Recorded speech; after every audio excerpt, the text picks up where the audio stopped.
Muy buenos días, familia. Aquí seguimos un día más, una mañana más de viernes para seguir compartiendo y estudiando la bendita y la poderosa palabra de nuestro buen Dios, donde hoy nos vamos a centrar en el versículo 23 del Evangelio de Mateo, capítulo 21, que así nos dice la palabra del Señor.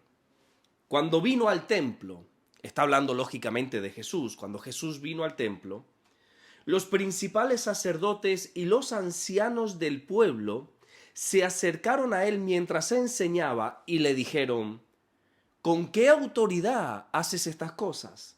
¿Y quién te dio esta autoridad? Una vez Jesús regresa nuevamente al templo, después de lo ocurrido con la higuera seca, lo que hace nada más llegar es comenzar a enseñar. Él empieza a enseñar allí. Sé que esto quizás suene normal para nosotros, pero créeme que para aquella época no todos podían enseñar. El templo era un lugar donde el orden reinaba.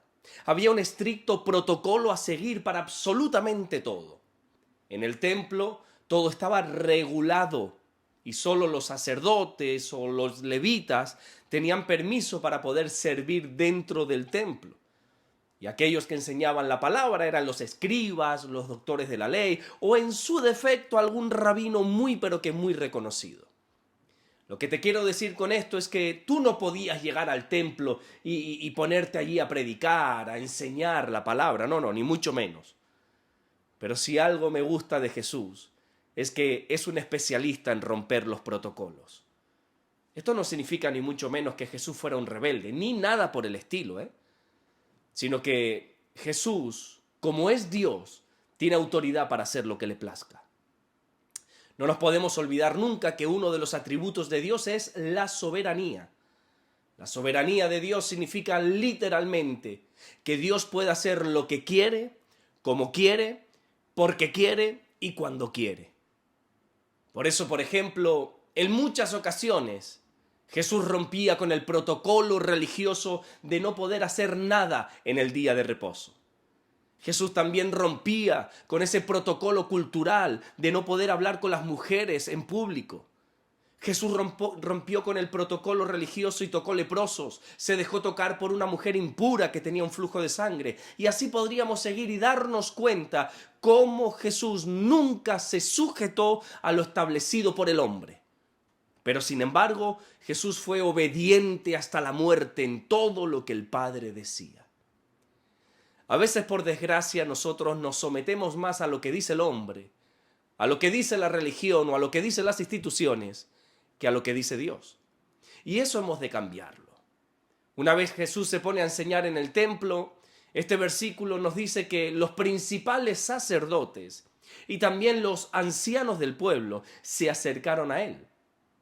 Ahora bien, no pienses que estos hombres se acercaron a Jesús para escucharle o que se acercaron a él con la intención de aprender algo, sino que, como todos sabemos, se acercaron para confrontarle, para buscar algo con el que poder acusar a Jesús. Y lo único que pudieron decirle al Señor fue: oye, ¿con qué autoridad estás haciendo tú estas cosas? ¿Quién te ha dado esa autoridad? Fíjate esto qué curioso, Estos religiosos en ningún momento cuestionaron los milagros de Jesús o los prodigios que a través de él ocurrían, sino que lo único que cuestionaron fue su autoridad. Estos hombres lo que le preguntaron fue: oye, ¿y quién es tu maestro? ¿Y quién es tu rabino? Muéstranos tu credencial para poder estar aquí enseñando. Qué tremendo, ¿verdad? En vez de fijarse en cómo Dios estaba usando a Jesús, en cómo la gloria de Dios estaba manifestando a través de él, o en vez de ver lo que dice el libro de los Hechos allí en el capítulo 10 y en el versículo 38 de cómo Dios ungió con el Espíritu Santo y con poder a Jesús de Nazaret, ellos en lo único que se preocuparon fue en quién te ha dado permiso, quién te ha dado autoridad para predicar aquí en el templo. Y es que así es la religión. La religión lo único que busca son normas. La religión en lo único que se basa es en lo que se puede hacer y en lo que no se puede hacer. A la religión le da lo mismo totalmente la gloria de Dios. A la religión lo único que le importa es que se cumpla estrictamente el protocolo. Lo que estos religiosos no entendían es que Jesús no necesitaba permiso de nadie para poder enseñar porque Él es Dios. Hermano mío, escucha atentamente. Al Señor no se le puede enjaular en nuestras normas religiosas. La Biblia dice a través del apóstol Pedro, en esa primera carta que escribe en el capítulo 4 y en el versículo 10, que nosotros tenemos que ser buenos administradores de la multiforme gracia de Dios. La gracia de Dios es multiforme. Dios no es un Dios cuadriculado y nosotros como creyentes tampoco podemos serlo. A veces me avergüenzo cuando yo veo, por ejemplo, qué sé yo, al pentecostal defendiendo su doctrina arremetiendo contra el bautista. O al bautista arremetiendo contra el metodista. O qué sé yo, al luterano arremetiendo contra los de Asambleas de Dios. Y es que a veces el ser humano se cree dueño del poder de Dios. Creen que la autoridad de Dios está en una denominación, está en una manera de impartir la palabra. Y vuelvo y repito, nos guste o no nos guste, a Dios no se le puede enjaular en nuestras normas religiosas. En aquel tiempo solo el sumo sacerdote podía entrar una vez al año al lugar santísimo. En aquel tiempo solo los sacerdotes podían presentar los sacrificios del pueblo. En aquel tiempo solo los levitas podían llevar a cabo ciertos servicios en el templo. Y así era la cultura. Ellos creían que esa era la única manera en la que Dios se podía mover. Y cuando el mismo Dios de los cielos se encarnó en Jesús, le exigieron que les dijera con qué autoridad tú estás haciendo esto. A veces nuestra religiosidad frena el poder de Dios. Nuestra mente cuadriculada limita por completo el mover del Espíritu Santo. Creemos que Dios tiene que obrar, que operar de una manera. Y si no lo hace así, nuestra mente religiosa piensa que Dios no se puede mover. Te pongo un ejemplo. En el Evangelio de Marcos, capítulo 8, versículo 22 en adelante, encontramos cómo la gente llevó a Jesús a un ciego para que Jesús lo tocara. En la mente de esas personas estaba el pensamiento de que Jesús solo podía sanar tocando al enfermo. Por eso ya fueron con ese pensamiento predeterminado de que lo tocase. Pero en el versículo 23 encontramos a Jesús tomando de la mano a este ciego, lo saca fuera de esa gente, lo saca fuera de la aldea y escupe en sus ojos para que fuese sano. ¿Te das cuenta lo que te quiero decir? Hermano mío, no podemos encajonar a Dios. No podemos limitar su poder a nuestra manera de ver las cosas.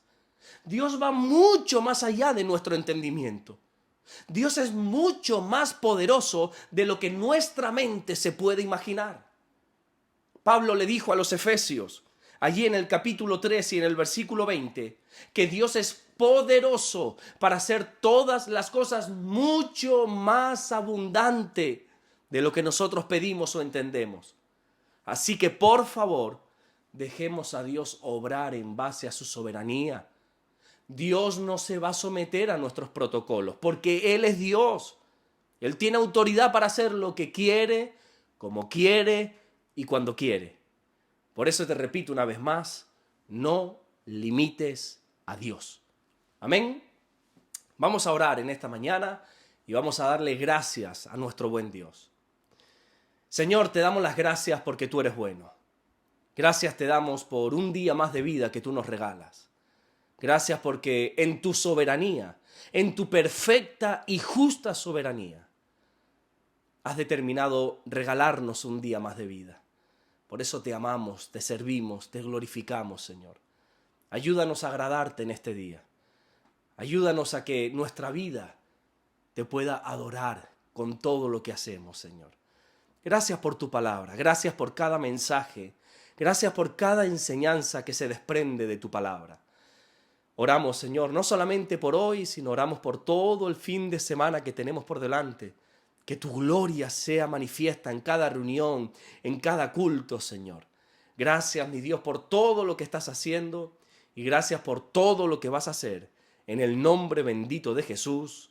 Amén y amén. Que Dios te bendiga, nos vemos el lunes Dios mediante para seguir compartiendo la palabra del Señor.